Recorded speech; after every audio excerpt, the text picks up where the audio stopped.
আল্লাহ রাব্বুল আলামিনের পক্ষ থেকে বরাদ্দকৃত রিজিক যেদিন আমার শেষ হয়ে যাবে, তার পক্ষ থেকে বরাদ্দকৃত অক্সিজেন যেদিন আমার শেষ হয়ে যাবে, সেদিন এই দুনিয়া নামক জায়গার এই সফর, এই ভ্রমণ, এই যাত্রার পরিসমাপ্তি সেদিন ঘটবে। একটা লোকমা কারো জীবনে বাকি থাকতে সে ইন্তেকাল করবে না। 1 টাকা ইনকাম করা বাকি থাকতে সে দুনিয়া ত্যাগ করবে না। একবার অক্সিজেন গ্রহণ বাকি থাকতে সে দুনিয়া থেকে বিদায় নিবে না। সুতরাং আমরা সবাই কিন্তু যাত্রী, আমাদের যাত্রা চলমান। আমরা ঘুমিয়ে থাকি, আমাদের যাত্রা কিন্তু ঘুমিয়ে থাকে না, সে চলমান। প্লেনে চড়লেও আমাদের যাত্রা চলমান, গাড়িতে চড়লেও আমাদের যাত্রা চলমান, আমরা লাক্সারিয়াস বিল্ডিংয়ে ঘুমালেও আমাদের যাত্রা চলমান, আমরা ভাঙা কুঠিরে ঘুমালেও আমাদের যাত্রা চলমান, আমরা বেগমপাড়ায় বাড়ি কিনি বা না কিনি আমাদের যাত্রা কিন্তু চলমান। কত সুন্দর বাড়ি, আলিশান বাড়ি, সেখানে থাকে তারা, মনে মনে ভাবে আমার তো যাত্রার বিরতি নাই। কার যাত্রা যে কখন কোথায় শেষ হবে এটা কেউ জানে না।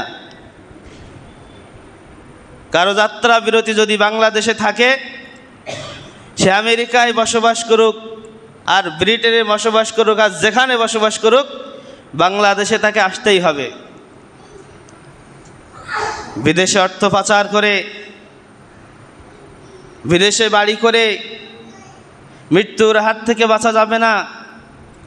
যাত্রা বিরতি যেখানেই হবে সেখানেই তাকে উপস্থিত হওয়া লাগবে। এমনকি যদি আটলান্টিক মহাসাগরের নিচেও কারোর যাত্রা বিরতি থাকে, তাহলে লক্ষ লক্ষ টাকা খরচ করে সেখানে তাকে পৌঁছাতে হবে। ঘটনা ঘটেছে না এমন? কত লক্ষ টাকা খরচ করে টাইটানিক দেখতে গিয়েছিল, সেখানে যে বাহন নিয়ে গিয়েছিল সেটা বিধ্বস্ত হয়ে গেছে। তাহলে এর থেকে বোঝা যায় লক্ষ টাকা খরচ করে হলেও যাত্রা বিরতি যেখানে হবে সেখানে তাকে পৌঁছানোই লাগবে। সুতরাং কোটি কোটি টাকা কামাইয়ের ধান্দা বাদ দিয়ে যেখানে যে শান্তি পাওয়া যায় মৃত্যু পরবর্তী জীবনের জন্য আমাদের ওই জিন্দিগিটা গোছাতে হবে। আল্লাহ রাব্বুল আলামিন বলেন, ফালা তাদরি নাফসুম বিআইয়ি আরদিন তামুত। কোনো প্রাণী জানে না, কোনো আত্মা জানে না, কোনো সৃষ্টি জানে না কোন স্থানে তার মৃত্যুবরণ করতে হবে। যদি জানতো ও বাড়ি থেকে বাহির হতো না, কোশ্চিন কালেও শ্বশুর বাড়ি যেত না, কোশ্চিন কালেও পার্লামেন্টে যাওয়ার ধান্দা করতো না, কোশ্চিন কালেও অর্থ সম্পদ মারার ধান্দা করতো না, কোশ্চিন কালেও বোনকে ফাঁকি দিত না, কোশ্চিন কালেও সে তার ভাইকে ফাঁকি দিত না, আত্মীয় স্বজনের সাথে সুসম্পর্ক বজায় রাখতো, আত্মীয় স্বজনদেরকে কখনো ঠকাতো না। যদি জানতো, ফালা তাদরি নাফসুন বিআইয়ি ওয়াক্তিন ইয়ামুত, কোন সময় তার মৃত্যু হবে, এটা যদি জানতো বাইরের থেকে বাহির হতো না। আমি যদি জানতাম যে এখানে আসলে আমার মৃত্যু হবে, আজকে জুমার নামাজের পরে আমার মৃত্যু হবে, আমি বাড়ি থেকে বের হতাম না। আপনি বের হতেন না। এজন্য আল্লাহ রাব্বুল আলামিন এই জ্ঞান তার কাছেই রাখছেন, মানুষের কাছে দেন নাই, কোনো প্রাণীর কাছেই দেন নাই। সুতরাং বড়াই করে কোনো লাভ নাই। দুনিয়ায় যত সম্ভব নমনীয়ভাবে যে ব্যক্তি থাকতে পারবে, আল্লাহ রাব্বুল আলামিনের কাছে সে সবচেয়ে বেশি প্রিয়তা লাভ করবে। ফেরেশতারা আল্লাহ রাব্বুল আলামিনের কাছে বলছে, আল্লাহ এত মানুষ বানাইছেন, এত রূহ বানাইছেন, দুনিয়া তো জায়গা নিবে না। আল্লাহুম্মা লাম ইয়াসাইদ দুনিয়া তো ছোট্ট জায়গা, দুনিয়া তো ছোট্ট জায়গা, মাত্র কয়েক হাজার বর্গ মাইলের জায়গা দুনিয়া। আর আপনার যে রূহ সৃষ্টি হয়েছে এত বিশাল রূহ পৃথিবীতে যে জায়গা পাবে না, কিভাবে তারা সেখানে থাকবে? আল্লাহ রাব্বুল আলামিন তাদের কথার জবাব দিয়েছেন, জাআলতু লাকুমুল মাউতা, ও ফেরেশতারা চিন্তা করা লাগবে না, আমি আল্লাহ রাব্বুল আলামিন এমন সিস্টেম চালু করেছি, আসবে আর যাবে, দুনিয়ায় জায়গার অভাব হবে না। মৃত্যু ওই জন্যই, মৃত্যু মানুষের জন্য এক প্রকার রহমত। আদম আলাইহিসসালাম থেকে আজ পর্যন্ত যত মানুষ দুনিয়াতে আসছে, তারা সবাই যদি জীবিত থাকতো, তাহলে দুনিয়ায় পা রাখার জায়গা থাকতো মানুষের? বলেন তো, থাকতো না। এই জন্যই আল্লাহ রাব্বুল আলামিন ফেরেশতাদের প্রশ্নের জবাব দিয়েছেন, জাআলতু লাকুমুল মাউতা, ও ফেরেশতা, এই রূহ সৃষ্টি করার সাথে সাথে আমি মউতও সৃষ্টি করেছি। দুনিয়ায় যাবে আসবে, যাবে আসবে, থাকার জায়গার অভাব হবে না। ফেরেশতারা আবার বলল, আল্লাহ যাবে আসবে বুঝলাম, মউত সৃষ্টি করছেন বুঝলাম, আল্লাহুম্মা লাম ইয়াইশ বিদ-দুনিয়া, দুনিয়ায় যে মানুষ আপনি পাঠাচ্ছেন, এই মানুষ যদি সারাক্ষণ মউত নিয়ে চিন্তা করে, তাহলে তো দুনিয়ার সৌন্দর্য উপলব্ধি করতে পারবে না। এই দুনিয়ার সৌন্দর্য উপলব্ধি করবে, সেখানে দেখবে আপনার নাজ নিয়ামত, সেখান থেকে সে ধারণা নিবে জান্নাতের মধ্যে এই ধরনের জিনিস রয়েছে। সে দুনিয়ায় মাছ খেয়েছে, এরকম নামের একটা মাছ জান্নাতের মধ্যে আল্লাহ রাব্বুল আলামিন তৈরি করে রাখছেন, তার স্বাদ ভিন্ন। দুনিয়ার স্বাদ এক পদের, জান্নাতের মধ্যে আল্লাহ রাব্বুল আলামিন যে সমস্ত জিনিস তৈরি করে রাখছেন, এক এক কামড়ে 70 পদের স্বাদ, এক এক কামড়ে 70 পদের স্বাদ গ্রহণ করবে। ও দুনিয়ার মানুষ রে, ফেরেশতারা বলছে, আল্লাহ দুনিয়ার মানুষ তো এই সম্পর্কে ধারণা লাভ করতে পারবে না, ও সারাক্ষণ মউত মউত মউত নিয়ে চিন্তা করবে। আল্লাহ রাব্বুল আলামিন ফেরেশতাদের প্রশ্নের জবাব দিয়ে বলেন, জাআলতু লাকুমুল আমালা, ও ফেরেশতারা চিন্তা করার কোনো কারণ নাই, এ ব্যাপারে তোমরা চিন্তিত হবে না। আমি যেমন মানুষকে দুনিয়ায় পাঠিয়েছি, মৃত্যু যেমন সৃষ্টি করেছি, সাথে সাথে আমি আমার বান্দাদের দিলটাকে, কলিজাটাকে আশা দিয়ে আমি ভরে দিয়েছি। আমার বান্দারা আশায় বেঁচে থাকবে, আমার সৌন্দর্য দেখবে, নাজ নিয়ামত দেখবে, আমার প্রিয় বান্দা যারা হবে তার থেকে শিক্ষা গ্রহণ করবে, আমাকে ভয় করবে, জান্নাত লাভের আশা করবে, জাহান্নামের ভয় অস্ত্র ঝরাবে। আমি আমার বান্দাদেরকে জীবনের সব গুনাহ মাফ করে দিয়ে প্রিয়দেরকে আমি জান্নাতে পাঠাবো। সুতরাং এ নিয়ে তোমাদের চিন্তা করার কোনো কারণ নাই, দরকার নাই। আসলেই আল্লাহর কথা সত্য। হসপিটালে যে দেখুন, কোনো রকম একটু কথা বলতে পারে এরকম সেন্সটা আছে, তার কাছে যে যদি জিজ্ঞাসা করেন, ভাই আপনার কোনো আশা আছে কিনা, আপনার কোনো বাসনা আছে কিনা একটু বলুন, আপনার সাথে যদি কথা বলার সুযোগ তার থাকে, তাহলে বিশাল লম্বা একটা আশার কথা আপনাকে শোনাবে। আর আপনি চলে আসার সময় সে বলবে, ভাই আপনি আমার জন্য একটু দোয়া করেন, আমি যদি বেঁচে থাকি তাহলে আমার এই এই আশাগুলো আমি পূরণ করতে চাই। এমন আছে না নাই? মুমূর্ষ রোগী, মৃত্যু পথযাত্রী কোনো রকম কথা বলতে পারছে, অনেকগুলো আশার কথা শুনিয়ে দিবে মানুষ, ও জগতের মানুষ। কত যুবক তো বুকে আশা নিয়ে, চোখ ভরা স্বপ্ন নিয়ে, আর বুক ভরা আশা নিয়ে তো মৃত্যুর কোলে ঢলে পড়ছে না? অহরহ পড়ছে। বাড়ি থেকে সুস্থ অবস্থায় বাহির হয়েছে, মৃত্যুর লাশ অবস্থায় বাড়িতে ফিরছে, এমন আছে না নাই? ঘোড়া নিয়ে বাহির হয়েছে, তেলের ঘোড়া, রাস্তায় এমন স্পিডে চালিয়েছে, গরুর সাথে বাড়ি খেয়েছে না পথের বিটের সাথে বাড়ি খেয়েছে, হুঁশ নাই, জায়গায় শেষ। ওই যুবকের বুক ভরা স্বপ্ন ছিল,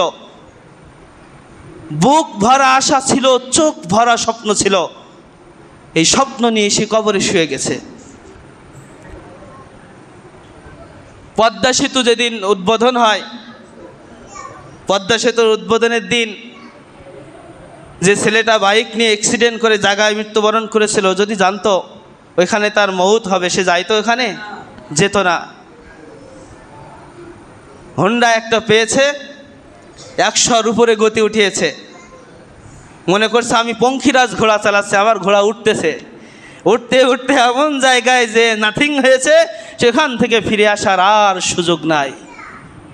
তাহলে কিভাবে আমরা পরবর্তী জীবনের এইগুলো বাস্তবায়ন করার লক্ষ্যে আমরা মারামারি করি, হানাহানি করি, মানুষ হয়ে মানুষকে গালমন্দ করি?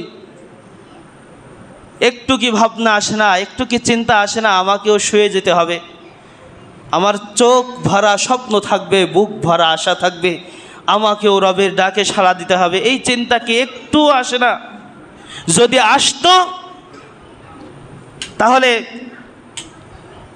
রাতের বেলায় গান বাজনা বাজিয়ে অন্তত ক্রিকেট খেলা মনে আসতো না মসজিদের পাশে। যদি মৃত্যুর কথা স্মরণে থাকতো তাহলে গান বাজনা বাজিয়ে অন্তত রাতের বেলা ক্রিকেট খেলার কথা মনে থাকতো না। আরও মানুষ তো ক্রিকেট খেলে নাকি নামাজের সময়, আজানের সময়? কোন ধরনের এলাকা আমি বুঝলাম না। এই রকম এলাকা আমি কোথাও দেখি না। এর এলাকার মানুষ কি? আমরা কেউ কি একটু বাধা দিতে পারি না? কারোর কি সাহস নাই, কারোর কি হিম্মত নাই সেখানে যে একটা কথা বলার? আমাদেরই তো সন্তান, নাকি মিনাপাড়ার সন্তান এসে এখানে খেলা করছে? মনে হয় শহরের কাউকে দাওয়াত করে নিয়ে আসছিল এখানে খেলা করার জন্য। খেলা করবে, করুক, অনেকে তো করে, রাতের বেলা লাইট জ্বালিয়ে খেলা করে না, ব্যাডমিন্টন খেলে, তারপর ক্রিকেট খেলে, অনেকে আবার ফুটবলও খেলে। এর খেলা করা তো ভালো, শরীর চর্চা হয়, কিন্তু গান বাজনা এত রাত পর্যন্ত বাজাবে, এটা কোন ধরনের কথা? যে এলাকায় অহরহ এইভাবে গান বাজনা হয়, ধর্ষণ, ব্যভিচার এই ধরনের হয়, খুন খারাপি হয়, ওই এলাকায় আল্লাহর রহমত আসে না। আপনার সন্তানের জন্য আসমান থেকে বৃষ্টি বন্ধ হয়ে গেছে। বাংলাদেশের সমস্ত এলাকায় বৃষ্টি হচ্ছে, কুষ্টিয়ায় বৃষ্টি নাই, জগতিতে বৃষ্টি নাই। কুষ্টিয়ার শহরে কয়েকদিন আগে বৃষ্টি হয়েছে, জগতিতে বৃষ্টি নাই। জগতের আশপাশ এলাকায় বৃষ্টি নাই। নাই কেন? কারণ কি? যুবকের সিজদার কারণে আসমান থেকে বৃষ্টি নামে, আর যুবকের নাফরমানির কারণে আসমান থেকে বৃষ্টির দরজা বন্ধ হয়ে যায়।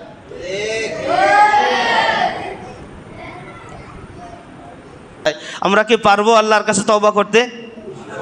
যদি আল্লাহর কাছে খাস দিলে তওবা করতে পারি, আল্লাহ রাব্বুল আলামিন আসমান থেকে বৃষ্টি আগের মতো আবার বর্ষণ করবেন। আল্লাহ রাব্বুল আলামিন আমাদের তওবা করার তৌফিক দান করুন, বলে আমিন।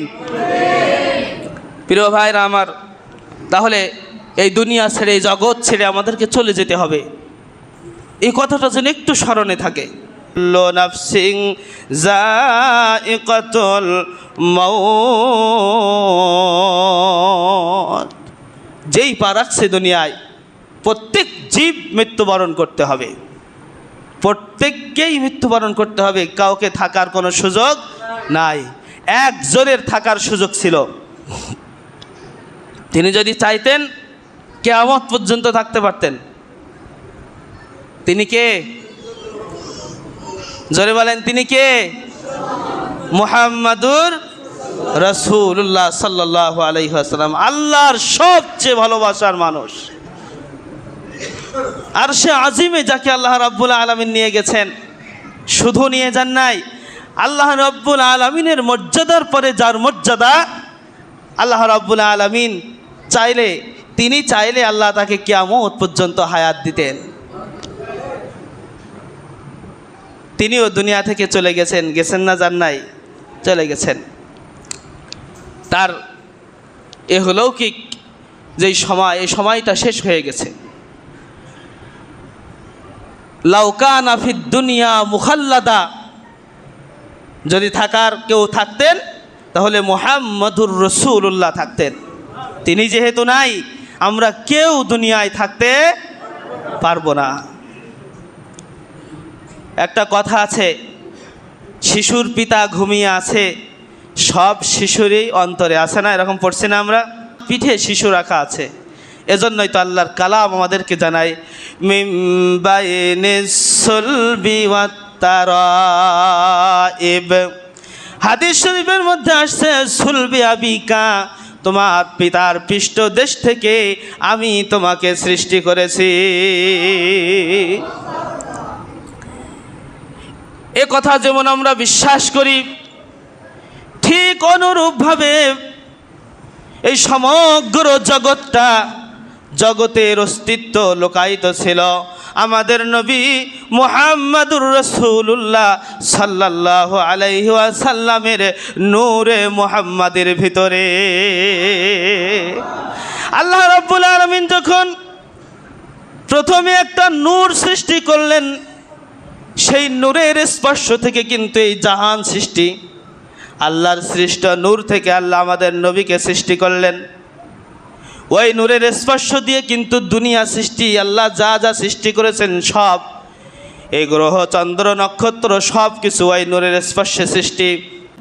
যে সব কিছু যেহেতু ওই নূর থেকে সৃষ্টি, নূরের স্পর্শ দিয়ে আল্লাহ সৃষ্টি করেছেন, আল্লাহ রাব্বুল আলামিন কুন বলেছেন, সৃষ্টি হয়ে গেছে। এই জন্যই মুহাদ্দিসিনে কিরাম বলেন, দুনিয়ার সব কিছুর অস্তিত্ব মুহাম্মাদুর রাসূলুল্লাহর ওই নূরের মধ্যে লুকায়িত ছিল। তিনি যদি অস্তিত্বে না আসতেন তাহলে কোনো কিছুই আল্লাহ অস্তিত্বে নিয়ে আসতেন না। আল্লাহ এত ভালোবাসা দিয়েছেন তার বন্ধুকে, ওই বন্ধুকে যেহেতু নিয়ে গেছেন, আমাদেরও থাকার সুযোগ এখানে নাই। আদম আলাইহিস সালাম জিজ্ঞাসা করছে, আল্লাহ মান হুয়া কাতাবতা ইসমাহু মা ইসমিকা, তোমার নামের পাশে যেই নামটা লেখা এটা কার? আল্লাহ উল্টা প্রশ্ন করলেন, দেখেছো কোথায়? আদম আলাইহিস সালাম বলে, দেখি নাই, কোথায় সেটা আপনি একটু বলেন। আদম আলাইহিস সালাম বলে, প্রথমে তো আরশেই আমি দেখেছি।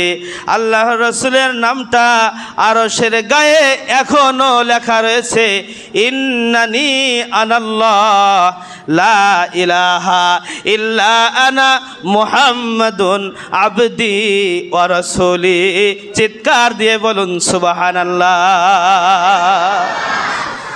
আল্লাহ রাব্বুল আলামিনের আরশের গায়ে এখনো পর্যন্ত ওই নাম লেখা রয়েছে, ইন্নানি আনাল্লাহ, নিশ্চয় আমি আল্লাহ, লা ইলাহা ইল্লা আনা মুহাম্মাদুন আবদি ওয়া রাসূলি, আমি ছাড়া কোনো ইলাহা নাই, কোনো মালিক নাই, মুহাম্মদ আমার বান্দা এবং রাসূল।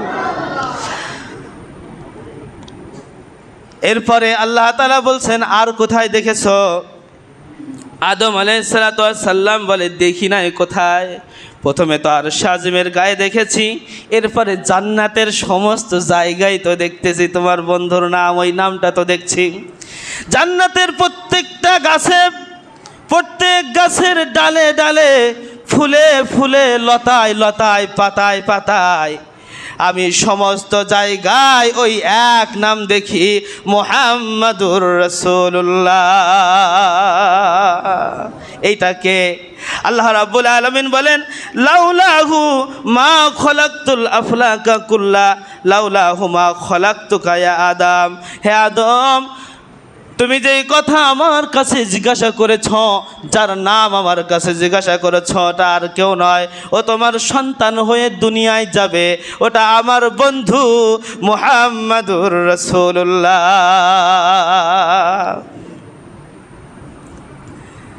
লাউলাহু মা খলাকতুকা ইয়া আদম, আমি যদি আমার বন্ধুকে সৃষ্টি না করতাম তাহলে তোমাকেও সৃষ্টি করতাম না, আমি কোনো কিছুই সৃষ্টি করতাম না। সুতরাং এখান থেকে বোঝা যায় আমাদের সকলের অস্তিত্ব, এই জগতের অস্তিত্ব মুহাম্মাদুর রাসূলুল্লাহর মধ্যে ছিল। আল্লাহ তাআলা তাকে অস্তিত্বে নিয়ে আসছেন বিধায় আপনাকে আমাকে, এই জগৎকে আল্লাহ অস্তিত্বে নিয়ে এসেছেন। এজন্যই তো তিনি রহমাতুল লিল আলামিন, তাম পৃথিবীর জন্য তিনি রহমত, সমগ্র সৃষ্টির জন্য তিনি রহমত, ওই চাঁদের জন্য তিনি রহমত, সূর্যের জন্য তিনি রহমত, বেলাকহলের জন্যও তিনি রহমত, এই গ্রহপুঞ্জ নক্ষত্র আমরা যা কিছু দেখি সব কিছুর জন্যই আল্লাহর নবী হলো রহমত। এই জন্যই বলছেন, ওয়ামা আরসালনাকা ইল্লা রাহমাতাল লিল আলামিন ও বন্ধু, আমি আপনাকে রহমত হিসাবে, সমগ্র সৃষ্টির রহমত হিসাবে আমি রব আপনাকে দুনিয়ায় প্রেরণ করেছি। প্রিয় হাজিরিন, যে নবীর প্রতি আল্লাহ রাব্বুল আলামিনের এই ভালোবাসা, ওই নবী যেখানে দুনিয়ায় থাকতে পারেন নাই, আমরাও দুনিয়ায় থাকতে পারবো না। কথা বুঝে আসছে কিনা? এতক্ষণ পর্যন্ত কথা বুঝে আসছে কিনা? আমাদের দুনিয়ায় থাকা চলবে না, তাহলে কোথায় যেতে হবে? পরবর্তী জিন্দেগি, আমি বারজাক, কবর জগৎ, আলামে বারজাক, বারজাকি জিন্দেগি, সেখানে আমাদের থাকতে হবে। এই দুনিয়ায় যদি আমরা ভালো কাজ করতে পারি, রবকে সন্তুষ্ট করতে পারি, আল্লাহকে ভালোবাসতে পারি, তার বন্ধুকে ভালোবেসে তার সুন্নাত অনুযায়ী যদি চলতে পারি, তাহলে আলামে বারজাকে যে আমরা শান্তি শান্তি আর শান্তিতে থাকব। সুবহানাল্লাহ। বাড়িতে যে কাল সকাল 10টার সময় বলবো। দুনিয়ার জিন্দেগি যদি সুন্দর হয়, আলামে বারজাকে আমাদের জীবনটা হবে সুন্দর। দুনিয়ার জিন্দেগিতে যদি আমরা আল্লাহর নাফরমান হই, তাহলে পরকালীন জিন্দেগিতে প্রথমেই যেটা শুরু হবে কবরের জিন্দেগি। এটাই কিন্তু ইমিগ্রেশন কাউন্টার, প্রথম ঘাঁটি। পরকালীন জিন্দেগির প্রথম ঘাঁটি হচ্ছে কবর। এখানে যদি আপনি আর আমি শাস্তির সম্মুখীন হয়ে যাই, আল্লাহ যদি আমাদেরকে ক্ষমা না করেন কোনো কারণে, পরবর্তী সব ঘাঁটিগুলো আমাদের জন্য কঠিন হয়ে যাবে। আমরা সকলেই তো জানি 3টা প্রশ্নের জবাবও মুখস্থ করে রাখছি। ওই অনুযায়ী যদি জীবনকে না সাজাই, তাহলে কিন্তু কবরে যে আমরা রব্বি আল্লাহ একথা বলতে পারবো না, দ্বীনে আল ইসলাম একথা বলতে পারবো না, নবীনা মুহাম্মদুর রাসূলুল্লাহ সাল্লাল্লাহু আলাইহি ওয়াসাল্লাম একথা জবান দিয়ে আসবে না। প্রিয় ভাইরা, পায়ে হাত রেখে বলি, অন্তত প্রথম কাজটা দিয়ে শুরু করুন। নামাজ দিয়ে জীবন সাজানো শুরু করুন। নামাজ ধরুন, আপনার জীবনটা আল্লাহ সাজিয়ে দিবে। নামাজ পড়া দিয়ে শুরু করুন। যুবক ভাইরা, তোমাদের সিজদার কারণে আল্লাহ আসমান থেকে বৃষ্টি বর্ষণ করে। সিজদার কারণে আসমান থেকে রহমত বর্ষিত হয়। জিবরাইল আলাইহিস সালাতু ওয়াস সালাম এসে একদিন রাসূলুল্লাহ সাল্লাল্লাহু আলাইহি ওয়াসাল্লামকে বলছেন, রাসূলুল্লাহ, ইয়া হাবিবাল্লাহ, আপনি জানেন আমি আল্লাহ রাব্বুল আলামিন যখন আসমান থেকে মুষলধারে বৃষ্টি বর্ষণ করেন, আমি এই বৃষ্টির প্রত্যেকটা ফোঁটা গণনা করার ক্ষমতা রাখি। মুষলধারে যখন বৃষ্টি হয় তখন 5 সেকেন্ড 10 সেকেন্ড পর পর একটা করে পড়ে, তাই না? তাইলে অহ রহ মুহুর মুহু, একের পর এক কোটি কোটি কোটি কোটি বৃষ্টির ফোঁটা পড়তে থাকে। জিবরাইল আলাইহিস সালাতু ওয়াস সালাম বলছেন, আমি এই বৃষ্টির ফোঁটা গোনার ক্ষমতা রাখি, কিন্তু যুবক যখন সিজদায় যায় আল্লাহ এত পরিমাণ সওয়াব তাকে দেয়, ওই সওয়াব গণনা করার ক্ষমতা আমি রাখি না। পড়বো তো নামাজ, সিজদা দেব তো, তওবা করবো তো আল্লাহর কাছে। হাত উঠান যুবক ভাইরা, হাত উঠান। আল্লাহ আর কখনো বলেন সজ্ঞানে স্বেচ্ছায় নামাজ কাজা করব না। যদি শয়তানের ওয়াসওয়াসায় নামাজ কাজা হয়ে যায়, পরবর্তীতে সেটা আদায় করে নিব। আল্লাহ আমাদের তৌফিক দান করুন, আমাদের গুনাহগুলো ক্ষমা করুন এবং আসমান থেকে বৃষ্টি বর্ষণ করুন। আমিন। আল্লাহ তাআলা কবুল করুন বলে আমিন। ওয়া আখির দাওয়ানা আনিল হামদুলিল্লাহি রাব্বিল আলামিন।